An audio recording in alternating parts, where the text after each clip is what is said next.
All right. So welcome back to the platform of Biological Code. আমি মোহাম্মদ সালাউদ্দিন। তো আমাদের ক্লাসের আজকের টপিক হচ্ছে কি কোষ চক্র। তো কোষ চক্র স্টার্ট করার আগে আমরা একবার আমাদের যে পুরনো ক্লাস 7-8 এর দিকে আবার ফিরে যাই। ক্লাস 7-8 আমরা পড়েছিলাম জল চক্র। তো জল চক্রতে কি হচ্ছিল, মেঘ থেকে ঝিরিঝিরি বৃষ্টি পড়লো। সেই বৃষ্টিটা পড়ছিল কোথায়? ভূপৃষ্ঠে। ভূপৃষ্ঠ থেকে যে জলটা ছিল নদী, সমুদ্র, পুকুর ইত্যাদি যেখানে যাওয়ার যাচ্ছিল। তারপর সূর্যের তাপেই ওই জলগুলো আবার কি হচ্ছিল, বাষ্পীভূত হয়ে উপরে মেঘের সৃষ্টি করছিল। সেই মেঘ থেকে আবার বৃষ্টি, আবার সেই ভূপৃষ্ঠ থেকে নদী নালা, সেখান থেকে আবার মেঘ সৃষ্টি, আবার বৃষ্টি, এরকম একটা প্রসেস, সাইক্লিক প্রসেস চলছিল, যাকে আমরা বলছিলাম জল চক্র। তাহলে কোষ চক্রটা কি? দেখো, দুটোর ক্ষেত্রে একটা জিনিস কমন হচ্ছে কি চক্র।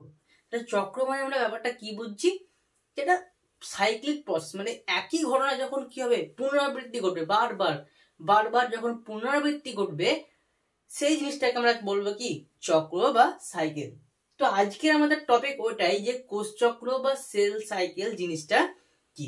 তো চলো দেখি, একবার স্টার্ট করি। মাধ্যমিকের একটা খুবই গুরুত্বপূর্ণ টপিক হচ্ছে এই কোষ চক্র বা সেল সাইকেল। তো এটা আসলে কি হয়, একটা কোষের বিভাজন হলো। প্রথমে একটা কোষের কি হলো, এখানে বিভাজন হলো। ধরে নাও এটা হচ্ছে মাদার সেল, মানে মাতৃকোষ। তো এই মাতৃকোষ থেকে এই একটা কোষ এবং এই একটা কোষ তৈরি হলো। তাহলে কি ব্যাপারটা এখানে থেমে যাবে? মানে এই একটা কোষ দুটো অপত্য কোষের সৃষ্টি করলো, নিয়ে এখানে সেল ডিভিশন পুরোপুরি কমপ্লিট। আদৌ কি তাই?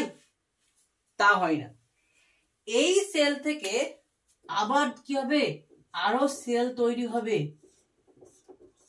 আবার এখান থেকে আরো তৈরি হবে,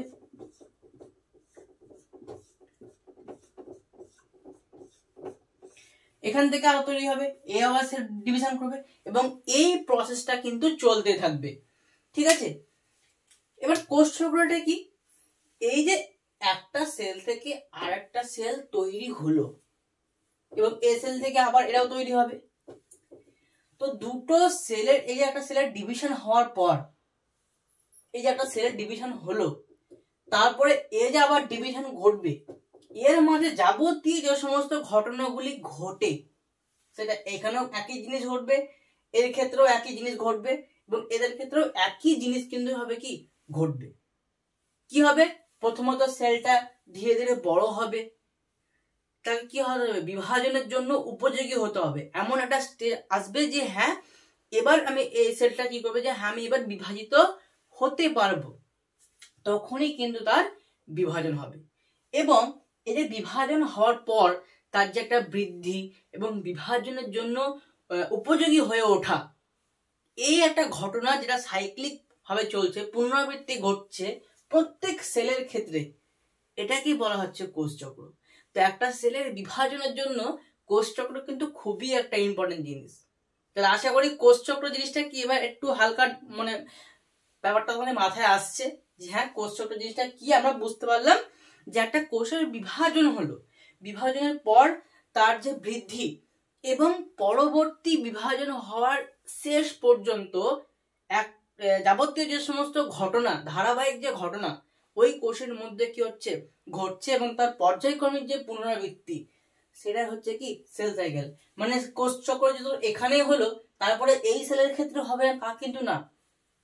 এই সেলের বৃদ্ধি হওয়ার পর তার যে ডিভিশন হবে, ওই সময় যাবতীয় যে সমস্ত ঘটনা ঘটছে, কোষের মাইটোকন্ড্রিয়া তৈরি হওয়া, তারপরে কোষের প্রোফেজ, মেটাফেজ, যে জিনিসগুলো পড়ে এসছি অলরেডি, ওই সমস্ত ঘটনা কিন্তু কোথায় হয়, এই সেলের মধ্যে ঘটে। তারপরে তো সেলের ডিভিশন ঘটবে। ঠিক আছে, তো ওইটা হচ্ছে কোষ চক্র। এবার আমরা যে কোষ চক্র বলছি, এর কিন্তু দুটি ভাগ আছে।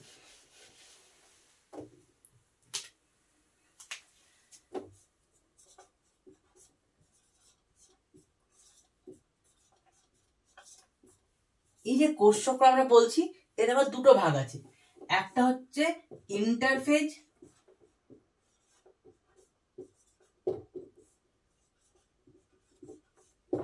আর আরেকটাকে বলা হয়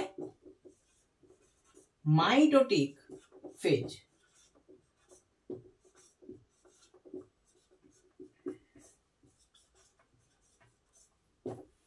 ইন্টারফেজ দশাকে আমরা অনেকটা বলতে পারি যে প্রিপারেশন দশা। মানে এই দশাটা কি হয়, একটা কোষের শিক্ষা দেওয়া হয়। কোষটাকে ধরে নাও যে তোমাকে এই এই কাজ করতে হবে, এই এই কাজ করতে হবে, তবেই তুমি কি হতে পারবে, বিভাজিত হতে পারবে, অপত্য দুটি কোষের তুমি সৃষ্টি করতে পারবে। মানে ইন্টারফেজ দশা হচ্ছে কোষের প্রিপারেশন দশা। যেমন একটা ছেলে যখন ক্লাস 10-এ উঠলো, তখন যদি তাকে কি করা হয়, মাধ্যমিকের ধরো প্রিভিয়াস একটা কোশ্চেন তাকে দিয়ে দিল, বললো এটা তো সলভ করতে হবে পুরোটা, সে কি পারবে? পারবে না। কারণ কি, সে নতুন কেবল কি হয়েছে, ক্লাস 10-এ উঠেছে। এবার সে কি করবে, পুরো ক্লাস 10টা কমপ্লিট করবে, তারপরে তুমি ওকে কোশ্চেনটা দাও, সে ইজিলি সেটাকে সলভ করবে। কেন পারছে? কারণ সে প্রিপারেশন নিয়েছে। এই গোটা 1 বছর সে প্রিপারেশন নিয়েছে বলেই সে ওই কোশ্চেন পেপারটা সলভ করতে পারছে। ঠিক আছে? তো ইন্টারফেস দশা মানে হচ্ছে ওটাই, কোষের যে বিভাজন হবে এই হচ্ছে তার প্রিপারেশন দশা। মানে এই দশায় তাকে যাবতীয় সমস্ত কিছু শিক্ষা দেওয়া হয়, যে বা তাকে বিভাজিত হওয়ার জন্য প্রস্তুত করা হয়। ঠিক আছে? এবার এই যে দুটো ডিভিশন হয়েছে, ইন্টারফেজ এবং মাইটোটিক ফেজ, এটা করেছেন বিজ্ঞানী হাওয়ার্ড এবং প্লেক। এই দুজন বিজ্ঞানী কোষচক্রকে দুটি ভাগে ভাগ করেছিলেন। তার মধ্যে আবার ইন্টারফেস দশার 3টি ধাপ আছে। একটা হচ্ছে 3টে ধাপ বলতে 3টে, এখানেও 3টে ফেজ বলবো আমি। একটাকে বলা হয় জিয়ন দশা বা গ্যাপ অন, জিয়ন মানে হচ্ছে গ্যাপ অন। আরেকটা হচ্ছে এস দশা বা একে বলা হয় সংশ্লেষ দশা বা সিনথেসিস ফেজ। আরেকটা হচ্ছে কি G2 ফেজ বা G2 দশা। আর মাইটোটিক ফেজ কি, এর মধ্যে আবার দুটো আছে। একটা হচ্ছে ক্যারিওকাইনেসিস,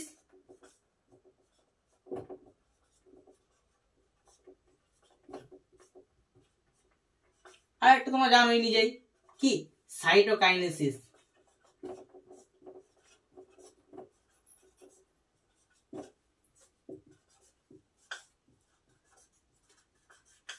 ক্লিয়ার? তো এই পুরো সিস্টেম যদি কোনো একটা কোষের কমপ্লিট হয়ে যায়, তাহলে তার কি হবে, ডিভিশন ঘটবে। এবার আমরা একটা একটা করে দশাগুলো পড়তে থাকবো। তো প্রথমে যে আমাদের কি আছে, জীবন দশা, সেই জীবন দশা নিয়ে শুরু হোক। তো জীবন দশা হচ্ছে কি, একটা কোষ চক্রের সব থেকে প্রথম দশা। আমরা বললাম কি, একটা কোষ চক্রের সব থেকে প্রথম দশা। মানে একটা সেল যখন ডিভিশন হলো, এই একটা সেল যখন প্রথম ডিভিশন হলো, এবার এও কি করবে, এক টাইম এসে বিভাজিত হবে। কিন্তু তার আগে তার মধ্যে বিভিন্ন যে কোষীয় অঙ্গাণু, যেমন মাইটোকন্ড্রিয়া, লাইসোজোম, হ্যাঁ, তারপরে গলগি বডি ইত্যাদি ইত্যাদি যাবতীয় যে সমস্ত কোষীয় অঙ্গাণুগুলি আছে, সেগুলো তো প্রথমে তৈরি হতে হবে, তারপরে আবার ডিএনএ তৈরি হতে হবে, তাই তো? তো এই যে এত কিছু তৈরি হওয়া, যে কোষীয় অঙ্গাণু তৈরি হওয়া, তারপরে আরএনএ তৈরি হওয়া, এবং এস দশায় এসে কি হয়, ডিএনএ রেপ্লিকেশন ঘটে বা ডিএনএ সংশ্লেষ হয়। তো তার জন্য যাবতীয় যে সমস্ত সামগ্রী প্রয়োজন বা দরকার, সেই সামগ্রীগুলো কোথায় জোগাড় হয়, এই জীবন দশায়। জীবন দশায় কি হয়, ডিএনএ কে সংশ্লেষ করার জন্য যাবতীয় যে সমস্ত উৎসেচক বা প্রোটিন এই দশাতে সংশ্লিষ্ট হয়। তো প্রথমে জীবন দশা নিয়ে কথা হোক।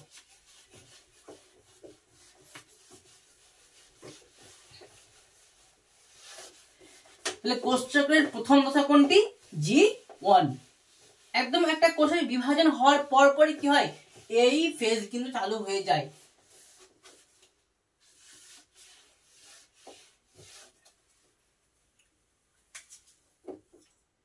G1 বা কি গ্যাপ অন। তাহলে কি হলো, প্রথমে কোষীয় অঙ্গাণু সৃষ্টি, যাবতীয় যত কোষীয় অঙ্গাণু আছে সমস্ত তৈরি হবে এখানে।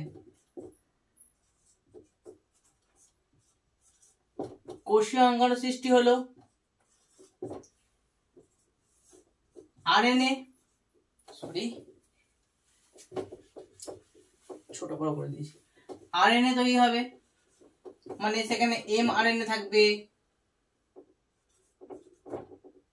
rRNA থাকবে এবং tRNA। এই সমস্ত আরএনএ কি হবে, সংশ্লেষিত হবে কোন দশায়, এই জিওন দশায়। এবং তার সঙ্গে সঙ্গে কি বললাম, আমাদের যে এস দশা আছে, কোষ চক্রের যে এস দশা, এস দশায় কিন্তু কি হয়, ডিএনএ এর সংশ্লেষিত হয়, মানে ডিএনএ রেপ্লিকেশন ঘটে। তো ডিএনএ রেপ্লিকেশন ঘটার জন্য যাবতীয় যে সমস্ত উৎসেচক বা প্রোটিনের দরকার হয়, তাই কিন্তু কি হয়, এই দশাতে সংশ্লেষিত হয়। ঠিক আছে, ওটা লিখছি না, তোমরা নিজেরা মনে রাখবে এটা। তো এই এত কিছু জিনিস তৈরি হলো কোথায়, জিওন দশা বা গ্যাপ অন দশায়। তারপরে এবার চলে যাবো আমরা কোথায়, এবার আমরা যাব এস দশাতে।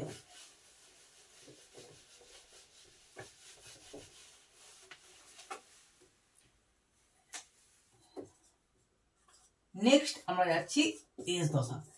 এস দশা হচ্ছে কি, সংশ্লেষিত হয় কি ডিএনএ, এটা হচ্ছে সিনথেসিস দশা। ঠিক আছে, তো প্রথমত মেইন জিনিস একটা, ডিএনএ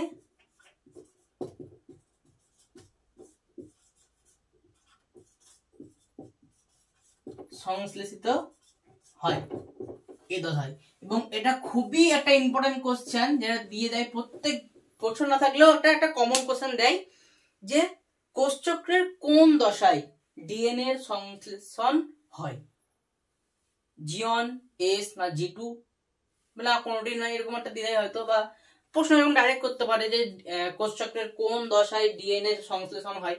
তো অ্যান্সার হবে কি, এস দশা।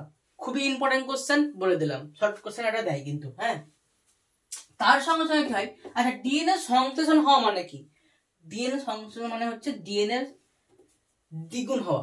নিউক্লিয়াসের মধ্যে যে ডিএনএ আছে তার মান কি হবে, সরি তার পরিমাণ কি হবে, দ্বিগুণ হবে।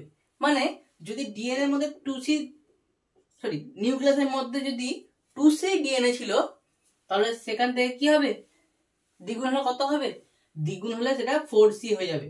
অর্থাৎ ডিএনএ এর যে পরিমাণ নিউক্লিয়াসের মধ্যে সেটা দ্বিগুণ হবে। ক্লিয়ার? ওকে। এর সঙ্গে সঙ্গে কি হয়, ডিএনএ পরিমাণ দ্বিগুণ হলো, এবং যে সেন্ট্রোমিয়ারের উভয় পাশ, মানে একটা ক্রোমোজোম যে সেন্ট্রোমিয়ার থাকে, এই যে মিডল অংশ সেন্ট্রোমিয়ার, তো এই সেন্ট্রোমিয়ারের উভয় পাশে চাকতির মতন যে গঠন ছিল, সেটা কি বলছিলাম আমরা, চাকতির মতন গঠনকে বলছিলাম কাইনেটোকর। তো এই যে কাইনেটোকর, সেটা কিন্তু এস দশাতেই তৈরি হয়। ক্লিয়ার? সেটা কি হয়, এস দশায় তৈরি হয়। যদিও এটা অতটা ইম্পর্টেন্ট কিছু না কাইনেটোকর গঠন হওয়াটা, তবু মনে রাখবা যেটা সব থেকে মেন ইম্পর্টেন্ট, সেটা বললাম কি, ডিএনএ এর সংশ্লেষণ ঘটবে কোথায়, এস দশায়। ক্লিয়ার? আচ্ছা, এবং এর সঙ্গে সঙ্গে কিছু পরিমাণ হিস্টোন প্রোটিন এবং আরএনএ, তাও কিন্তু এই দশাতেই সংশ্লেষিত হয়। এরপরে নেক্সট আমার কি ছিল, জি2 দশা বা গ্যাপ 2 দশা। ঠিক আছে, জিওন এবং এস আশা করি কমপ্লিট। ঠিক আছে, নিশ্চয়ই বুঝতে কোনো অসুবিধা হবে না।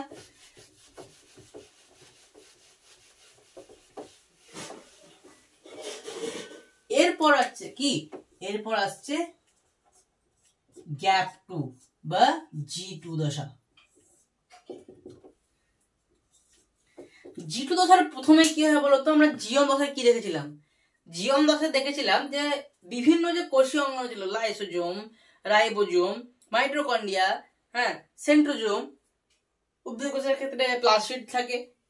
তো এত যে যাবতীয় যে সমস্ত কোষীয় অঙ্গাণু যেটা গঠিত হয়েছিল জিওন দশায়, জি2 দশায় কিন্তু কি হবে, তার মান কিন্তু দ্বিগুণ হয়ে যাবে। মানে একটা কোষের ডিভিশন হওয়ার আগে কোষের মধ্যে যে সামগ্রীগুলো আছে তাদেরও তো ডিভিশন ঘটতে হবে, নাহলে কোষের ডিভিশন হয়ে যাচ্ছে, দেখা যাচ্ছে যে ওই কোষে সমস্ত বেশিরভাগ লাইসোজোম আছে কিন্তু এই কোষটাতে লাইসোজোম নেই, বা এতে ধরো মাইটোকন্ড্রিয়া আছে এতে মাইটোকন্ড্রিয়া নেই, তাহলে তো এই কোষ শক্তি উৎপন্ন করতে পারবে না। আমরা জানি কি প্রত্যেকটা কোষের জন্য কোষীয় অঙ্গাণু খুবই গুরুত্বপূর্ণ। তাই সেল ডিভিশন হওয়ার আগে সেলের যে অঙ্গাণুগুলো আছে, সেল অর্গানেল যাকে বলছি, তো সেই কোষীয় অঙ্গাণুগুলোরও কি হয়, ডিভিশন হওয়া কিন্তু খুবই প্রয়োজন। তাই এই G2 দশার প্রথমেই আগে কি হবে, কোষীয় অঙ্গাণুগুলোর মাত্রা দ্বিগুণ হবে। তাহলে কোষীয় অঙ্গাণুগুলো কি হচ্ছে, বিভাজিত হয়।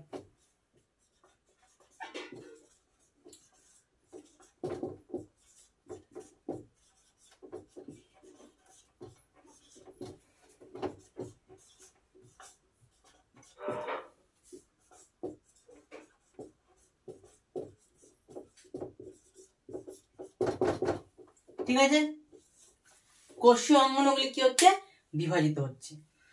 এবং আর কি হয়, আরএনএ কিন্তু কি একটা কমন জিনিস, যে আরএনএ প্রত্যেক দশাতেই হালকা হালকা করে কি হবে, সংশ্লেষিত হবে। এটা কিন্তু একটা কমন, ঠিক আছে। এবং কি হয়, এই দশায় যে কোষ এবং কোষের যে নিউক্লিয়াস, এদের কিন্তু আকার বড় হয়। কোষ এবং কোষের নিউক্লিয়াসের আকার বড় হয়। কোষ ও নিউক্লিয়াসের কি হচ্ছে, আকার বৃদ্ধি। মানে সেল ডিভিশন হতে গেলে তাকে কি হতে হবে, ম্যাচুরেশন আনতে হবে। সেল ডিভিশন হওয়ার, তাকে সেল ডিভিশন হওয়ার মানে বিভাজিত হওয়ার উপযোগী হতে হবে। তার জন্য প্রথমে কি হবে, সাইজে বড় হবে, তবেই তো ইকুয়াল ডিভিশন হতে সুবিধা হবে, দেখতে ভালো লাগবে। তার জন্য কি হচ্ছে, প্রথমে এদের কোষ এবং কোষের যে নিউক্লিয়াস তাদের আকার এবার বৃদ্ধি পাচ্ছে। এবার তার সঙ্গে সঙ্গে কি হয়, সিডিকে বা cyclin dependent kinase, cyclin dependent kinase বলে এক ধরনের কি হয়, প্রোটিন কিন্তু এই দশায় সংশ্লেষিত হয়। যেটা কি করছে, পরবর্তীকালে কিছু হিস্টোন প্রোটিন, মানে যে প্রোটিন আছে এবং ডিএনএ তো ছিলই, ডিএনএ দ্বিগুণ হয়ে গেছে এই দশায়। তো ডিএনএ এবং ওই হিস্টোন প্রোটিনকে মিক্স আপ করতে সাহায্য করে, যেটা এবার কি হবে, ধীরে ধীরে ক্রোমোজোম তৈরি হবে। হিস্টোন প্রোটিন এবং ডিএনএ যখন একসঙ্গে মিক্স আপ হবে, তবে তো ধীরে ধীরে ক্রোমোজোমের গঠন স্টার্ট হবে। তো সেটা করতে সাহায্য করছে কে, এই সিডিকে, সাইক্লিন ডিপেন্ডেন্ট কাইনেজ। ক্লিয়ার? তো এই জিনিস প্রথমে কি হলো, কোষীয় অঙ্গাণুগুলি দ্বিগুণ হয়ে গেল। এরপর কোষীয় অঙ্গাণু যদি দ্বিগুণ হচ্ছে, তাহলে এবার কোষের যে সাইজ বা আকার সেটা বৃদ্ধি পাবে। তার সঙ্গে সঙ্গে কোষের যে মধ্যে যে নিউক্লিয়াস তারও আকার বৃদ্ধি পাবে। ক্লিয়ার? এই দুটো হলো। এবং সাইক্লিন ডিপেন্ডেন্ট কাইনেজ নামে এক ধরনের প্রোটিন সংশ্লেষিত হয়, যেটা হিস্টোন প্রোটিন এবং ডিএনএ কে কি করে, মিলিত করে, সংযোগ ঘটায় এবং ক্রোমোজোমের গঠন কিন্তু স্টার্ট হয়। মানে পুরোপুরি কমপ্লিট হয়ে যায় না, কিন্তু হ্যাঁ ক্রোমোজোম যে গঠনটা সেটা তখন কিন্তু কি হয়, স্টার্ট হয়ে যায়।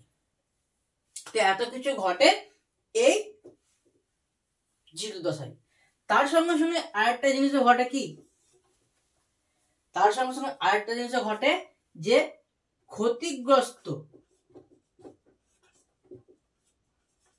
ক্ষতিগ্রস্ত ডিএনএ এর মেরামত, বা হ্যাঁ ক্ষতিগ্রস্ত ডিএনএ অণুর মেরামত কিন্তু কি হয়, এই G2 দশায় হয়। মানে যে ডিএনএ গুলো ধরে না একটু হয়তো কোনো জায়গাতে হয়তো একটু খামতি আছে তৈরি হতে বা গঠন হতে, তো G2 দশায় সেই বাকি অংশটা কিন্তু কি হয়, তৈরি হয়। মানে ক্ষতিগ্রস্ত ডিএনএ অণুগুলি যখন কি হয়, মেরামত হয়ে যায়। তারপরে এবার নেক্সট স্টেপে আমরা দেখবো যে সেল ডিভিশন তখন ধীরে ধীরে কি হবে, এবার স্টার্ট হবে। মানে প্রোফেজ, মেটাফেজ, অ্যানাফেজ, টেলোফেজ, যে চারটি দশা আমরা পড়েছি, এরপর কিন্তু স্টার্ট হবে। ক্লিয়ার? তাহলে এত কিছু ঘটলো, আমরা কি দেখলাম, G1, S এবং G2 দশায়। এই তিনটে দশাকে মিলিয়ে কি হচ্ছে, ইন্টারফেজ দশা। দেখো এখানে লিখেছি যে ইন্টারফেজ দশা কি, G1, S এবং G2। সবসময় মনে রাখবা যে ইন্টারফেজ দশা হচ্ছে কোষের কি বিভাজন যে হবে তার জন্য তাকে প্রিপারেশন করবে এই দশাতে। ক্লিয়ার? এরপর দেখবো আমরা মাইটোটিক ফেজ বা M দশা। ঠিক আছে,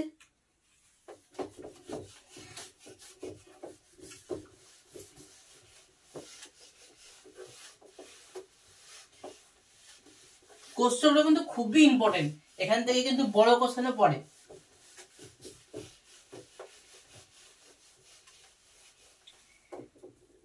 এরপর আমরা কি দেখবো বললাম, আমরা এবার দেখবো মাইটোটিক ফেজ।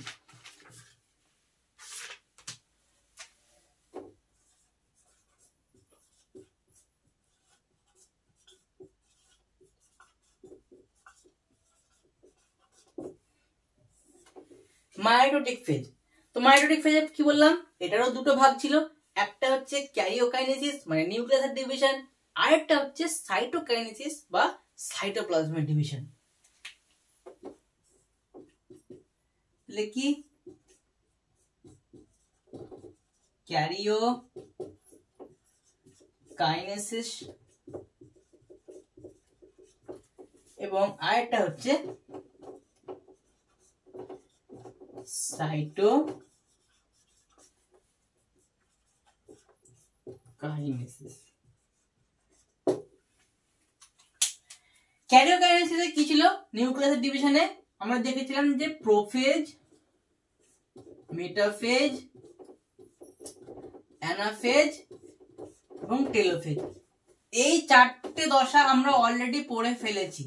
তো আই হোপ এটাতে কারো কোনো সমস্যা নেই, ঠিক আছে, এই চারটে দশা আমরা পড়ে ফেলেছি। আর কি সাইটোপ্লাজমের ডিভিশন মানে সাইটোকাইনেসিস, যেটা দুটো ছিল, একটা উদ্ভিদের ক্ষেত্রে আলাদা হচ্ছিল এবং প্রাণীর ক্ষেত্রে আলাদা হচ্ছিল। প্রাণীর ক্ষেত্রে আমরা দেখেছিলাম কি যে প্রাণী কোষে ক্লিভেজ ফাড়ো গঠন হচ্ছিল, ক্লিভেজ ফাড়ো গঠন হয়ে সেলটা ডিভিশন হচ্ছিল, এবং উদ্ভিদ কোষের ক্ষেত্রে আমরা দেখছিলাম যে সেল প্লেট বা কোষপাত গঠন হলো, সেই কোষপাত গঠনের ফলে কি হলো, সেলের ডিভিশন ঘটলো। দু রকম দেখেছিলাম আমরা। তো এই হচ্ছে মাইটোটিক ফেজের ঘটনা, ঠিক আছে।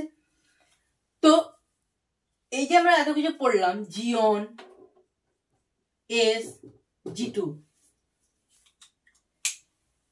এর মাঝে কিন্তু কি থাকে, কিছু কিছু চেক পয়েন্ট থাকে। এবার আমরা চেক পয়েন্ট সম্বন্ধে কথা বলবো।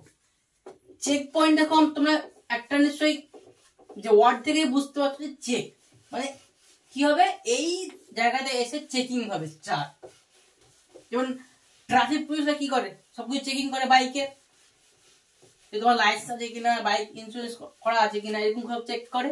তেমন এরকম কিছু কিছু চেক পয়েন্ট থাকে, সেই চেক পয়েন্ট সম্বন্ধে আমরা এবার কথা বলবো।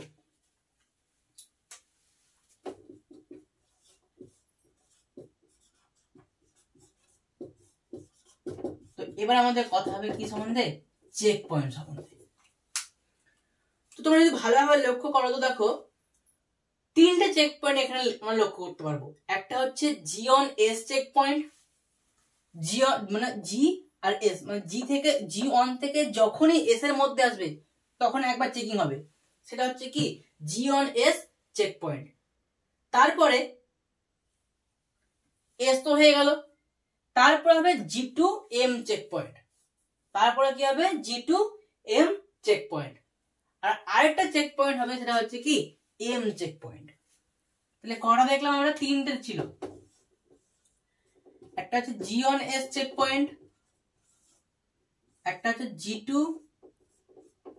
M চেক পয়েন্ট, আর একটা হচ্ছে কি M চেক পয়েন্ট। এরকম তিনটে চেক পয়েন্ট কিন্তু সেলের যে সাইকেল, সেল সাইকেলের মধ্যে প্রেজেন্ট থাকে। চেক পয়েন্ট মানে কি দেখো, যখন এখান থেকে এই দশায় আসবে, G1 দশায় কি হলো, সমস্ত অঙ্গাণু তৈরি হবে, আরএনএ তৈরি হবে, তার সঙ্গে সঙ্গে ডিএনএ সংশ্লেষণ হওয়ার জন্য সামগ্রী যা যা দরকার, প্রোটিন, সে সমস্ত কিছু G1 দশায় তৈরি হবে। তো G1 দশা থেকে যখনই এস দশায় আসবে তখন কিন্তু একবার চেক করবে, হ্যাঁ দেখি তোমার কাছে কি আছে, তোমার সমস্ত কোষীয় অঙ্গাণু তৈরি হয়ে গেছে, আর হ্যাঁ তোমার কাছে ডিএনএ যে রেপ্লিকেশন হবে তার জন্য যাবতীয় সামগ্রী আছে, আর আরএনএ দেখি হ্যাঁ আরএনএ তৈরি হয়ে গেছে, ঠিক আছে তুমি পাস আউট, তুমি চলে গেল। তো G1 থেকে এস দশায় একবার চেক হয়ে গেল, এস দশা কমপ্লিট। এবার G2 থেকে এম তৈরি হবে, মানে G2 থেকে যখন এম দশায় যাবে তখন কিন্তু আরেকবার ওই একই রকম ভাবে চেকিং হবে। তার জন্য তোমাকে মনে রাখতে হবে যে G2 দশায় কি কি কাজ হয়। G2 দশায় কোষের সমস্ত যে কোষীয় অঙ্গাণু থাকে তার কি হয়, ডিভিশন হয়। ক্ষতিগ্রস্ত ডিএনএ মেরামত হয়। ধরে নাও সাপোজ যে এখান থেকে যখন যাচ্ছিল ডিভিশন হচ্ছিল, মানে ডিভিশন যখন স্টার্ট হবে, প্রোফেজ দশা যখন ঢুকবে, তার আগে একবার দেখতে হবে যে হ্যাঁ ডিএনএ অণুর মেরামত হয়েছে কিনা।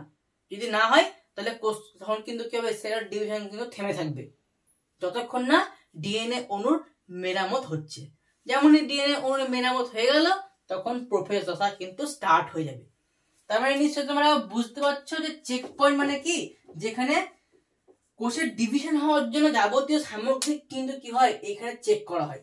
একবার জি1 থেকে এস দশায় আসবে তখন একবার চেক হবে, এস থেকে জি2 যাবে তখনও চেক হবে, জি2 থেকে যখন এম এ ঢুকবে তখনও কি হবে, চেকিং করা হবে যে সমস্ত কিছু ঠিকঠাক আছে কিনা।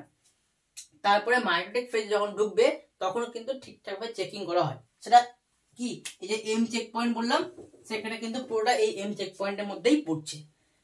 ক্লিয়ার? তো এই গেল আমাদের চেক পয়েন্টের কথা।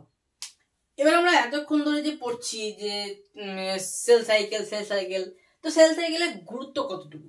একটা সেলের ডিভিশনের জন্য কিন্তু সেল সাইকেল খুবই গুরুত্বপূর্ণ, কারণ সেল সাইকেল যদি ঠিক মতন মেনটেন না হয় তাহলে কিন্তু কি হবে, কোষের যে বিভাজন সেটা কিন্তু স্টপ হয়ে যাবে। তাই যে আমাদের কি করতে হবে, জি1 একটা সেলের ডিভিশন হওয়ার জন্য কোষের চক্র আছে, সেই কোষ চক্র কিন্তু খুবই ভালোভাবে মেনটেন করে চলতে হয় সেলদেরকে। এবারে কোষের স্থায়িত্ব আছে, কোনো কারো 24 ঘন্টা দেখা যায় একবার কোষের ডিভিশন হলো। কোষ চক্র হওয়া মানে কি, তার কোষের ডিভিশন হতে, সেলের ডিভিশন হতে যে টাইমটা লাগছে, যেমন ইস্টের লাগে 90 মিনিট, মানুষের মানে আমাদের মানব দেহের কোষের ডিভিশন হতে টাইম লাগে কতক্ষণ, 24 ঘন্টা। 24 ঘন্টায় আমাদের কি হচ্ছে, সেলের ডিভিশন হচ্ছে। ক্লিয়ার? তো এরকম প্রাণীদের ক্ষেত্রে ভ্যারি করে, কারো হয়তো 14 ঘন্টা লাগে, কারো হয়তো 15 ঘন্টা লাগে, কারো 90 মিনিটে হয়ে যায়। আমাদের যেমন কখন লাগে, 24 ঘন্টা টাইম লাগছে সেলের ডিভিশন ঘটতে। ঠিক আছে? তো এরকম কিন্তু কিছু কিছু স্থায়িত্ব আছে। আর চেক পয়েন্ট সম্বন্ধে কথা বললাম। আর কি, ধরে নাও কোন একটা টাইমে কোষের চেক পয়েন্ট গুলো কি হচ্ছে, কাজ কিন্তু নষ্ট হয়ে গেছে, মানে ঠিকঠাক ভাবে এরা কিন্তু আর কাজ করছে না। তখন দেখা যাচ্ছে যে একটা জায়গাতে অনবরত কিন্তু সেলের ডিভিশন হয়ে যাচ্ছে, হয়তো এখানে একবার হলো, এখানে একবার, এরকম করে মানে বিচ্ছিন্ন হয়ে একটা কি হচ্ছে, কোষের ডিভিশন কিন্তু হয়ে যাচ্ছে। তো এক টাইমে কি দেখা যাবে, ওখানে একটা টিউমারের সৃষ্টি হবে। কোষ বিভাজন হয়ে হয়ে হয়ে হয়ে একটা জায়গাতে তখন দেখা যাবে কি এরকম হয়ে টিউমারের সৃষ্টি হয়েছে, এবং পরবর্তীকালে ওই টিউমার থেকেই কি হবে, ক্যান্সার কোষ তৈরি হবে। মানে ওই জায়গাটার যে কোষগুলো আছে সেগুলো ক্যান্সার কোষে পরিণত হয়ে যাবে। এবং ওই যে ক্যান্সার কোষ, সেই ক্যান্সার কোষকে বলা হয় কি, ম্যালিগন্যান্ট কোষ। এই ক্যান্সার কোষ বা ম্যালিগন্যান্ট কোষগুলো কিন্তু কি করছে, এর পরবর্তীকালে বাকি যে সমস্ত আমাদের দেহের ভালো ভালো কোষ থাকবে, সুস্থ কোষ যেগুলো ক্যান্সার কোষ নয়, তাদেরকেও ক্যান্সার কোষে পরিণত করবে। এটাকে বলা হচ্ছে মেটাস্ট্যাসিস। খুবই একটা ইম্পর্টেন্ট কোশ্চেন যে মেটাস্ট্যাসিস কাকে বলে। ঠিক আছে? তো বুঝতে পারলে কি হচ্ছে, যখন কোষের চেক পয়েন্ট গুলিতে তাদের যে কাজ বা তাদের যে নিয়ন্ত্রণ যখন নষ্ট হয়ে যায়, তখন অনিয়ন্ত্রিত ভাবে, মানে কোষ বিভাজনের একটা ঠিক থাকে না, হয়তো অনবরত কোষ বিভাজন হয়ে যাচ্ছে, তখন সেখানে কি হবে, এক টাইমে ওই জায়গাতে যেখানে অনবরত কোষ বিভাজন হচ্ছে ওখানে টিউমারের সৃষ্টি হবে, যার ফলে টিউমার কোষগুলো এক টাইমে ক্যান্সার কোষে পরিণত হবে বা ম্যালিগন্যান্ট কোষে পরিণত হবে। এই ক্যান্সার কোষগুলি শরীরে যাবতীয় যে সমস্ত সুস্থ কোষগুলি থাকে বা ভালো কোষগুলি থাকে তাদেরকেও ক্যান্সার কোষে পরিণত করে দেয়। তাদের এই যে দ্রুত ছড়িয়ে পড়ার একটা যে প্রবণতা, মানে ক্যান্সার কোষগুলি দ্রুত যে ছড়িয়ে পড়ছে এবং বাকি কোষগুলিকে নষ্ট করছে, এই ছড়িয়ে পড়ার যে প্রবণতা তাকেই বলা হচ্ছে মেটাস্ট্যাসিস। ঠিক আছে? ক্লিয়ার? এবার আমরা দেখবো মেটাবলিক ফেজ কি। মেটাবলিক ফেজ আর কিচ্ছু না, মেটাবলিক ফেজ হচ্ছে আমাদের যে ইন্টারফেজ, সেই ইন্টারফেজই হচ্ছে কি মেটাবলিক ফেজ।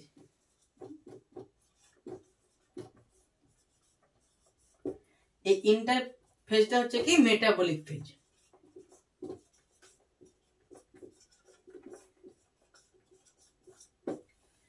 ঠিক আছে? এবার মেটাবলিক ফেজ বলা হচ্ছে কেন, কারণ দেখো আমাদের কোষ সব থেকে বেশি সক্রিয় থাকে কখন, ইন্টারফেজে থাকে। যাবতীয় যে সমস্ত জৈব পদার্থ ইন্টারফেস সংশ্লেষিত হয়।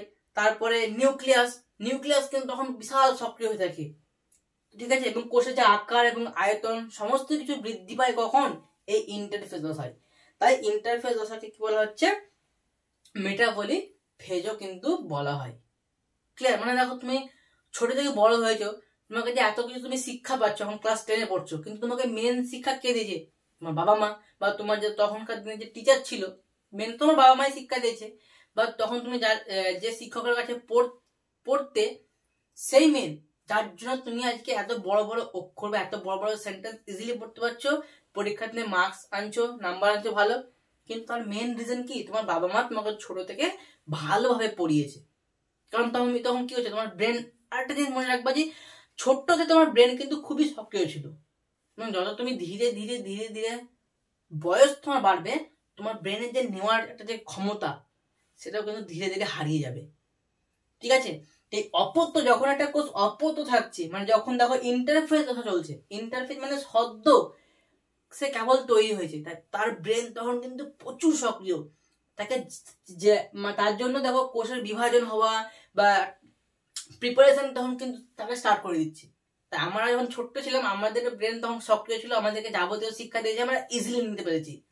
তাই ইন্টারফেস দশা সেই একই, মেটাবলিক ফেজ। কারণ কি, যাবতীয় যে সমস্ত কোষের বৃদ্ধি, বিকাশ, জৈব পদার্থের সংশ্লেষ, সেটা কিন্তু ইন্টারফেস দশাতেই তৈরি হয়, তাই তাকে বলা হচ্ছে মেটাবলিক ফেজ, ঠিক আছে। আরেকটা জিনিস আমাদের এখন পড়তে হবে, সেটা হচ্ছে কি, এটাও খুব একটা ইম্পর্টেন্ট কোশ্চেন,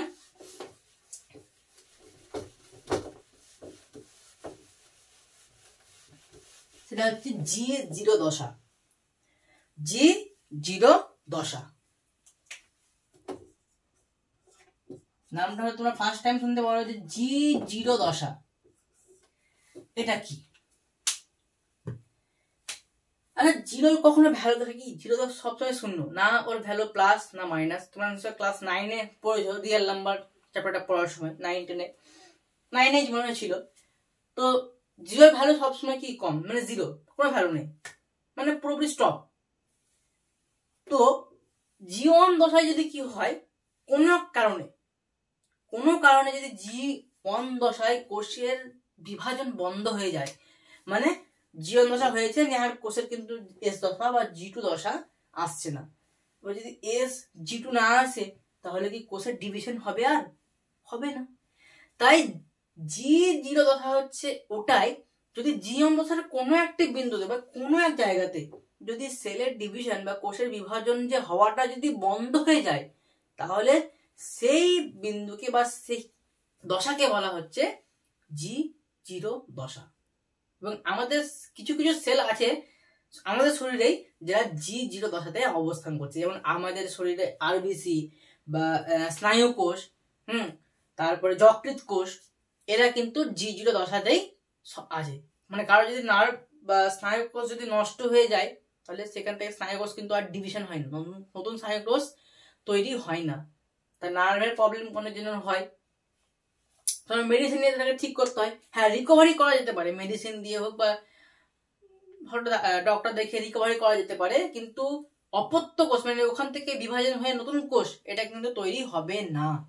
স্নায়ু কোষ, হ্যাঁ, স্তন্যপায়ীর পরিণত আরবিসি, তারপরে যকৃৎ যে আমাদের কোষ আছে, যকৃৎ কোষ, এরা সবাই কিন্তু G0 দশাতেই আছে, ঠিক আছে। তাহলে কি আছে বললাম,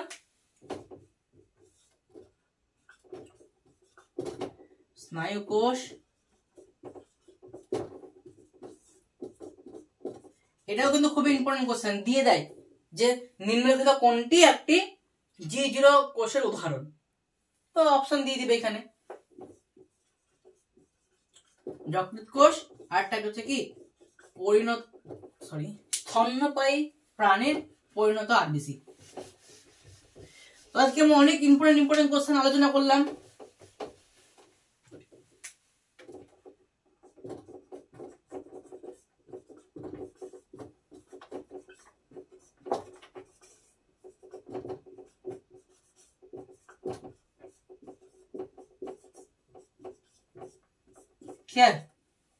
তো এই হচ্ছে আমাদের কোষ চক্র। ঠিক আছে, তো আই হোপ আজকের ক্লাস তোমাদেরকে ভালো লাগলো। যদি কোনো সমস্যা হয় আজকের ক্লাসে কোনো একটা জায়গাতে, তো অবশ্যই কমেন্টে আমাকে জানাবে। তোমরা তো অতটা কমেন্ট করো না যে দাদা এই জায়গাটা প্রবলেম হয়েছে, তো মানে টপিক সম্বন্ধে যা প্রবলেম থাকবে কমেন্টে একদম ভর্তি করে দেবা। তাই এই জায়গাটা বুঝতে পারিনি, ওই জায়গাটা বুঝতে পারিনি, আরেকবার বলে দেন, তা আমাকে ভালো লাগবে। ঠিক আছে, আর অবশ্যই যদি আজকের ভিডিও ভালো লাগলো তো লাইক দেবে, তাতে আমারও ভিডিও করতে আগ্রহ বাড়বে। এবং অবশ্যই যদি কোনো প্রবলেম থাকে তাহলে তো কমেন্টে জানাবে, বললামই তো। এবং যদি আমাদের ক্লাস ভালো লাগছে, তোমরা যদি এরকমই ক্লাস আরো দেখতে চাও, তো অবশ্যই বায়োলজিক্যাল কোড চ্যানেলটিকে সাবস্ক্রাইব করে রাখো, যাতে আমাদের প্রত্যেক ক্লাসের নোটিফিকেশন তোমাদের কাছে আগে পৌঁছে যায়। ঠিক আছে, আবার দেখা হচ্ছে পরের ক্লাসে, নিয়ে আসবো কোনো নতুন একটা টপিক সম্বন্ধে। আজকের ক্লাসের জন্য থ্যাংক ইউ।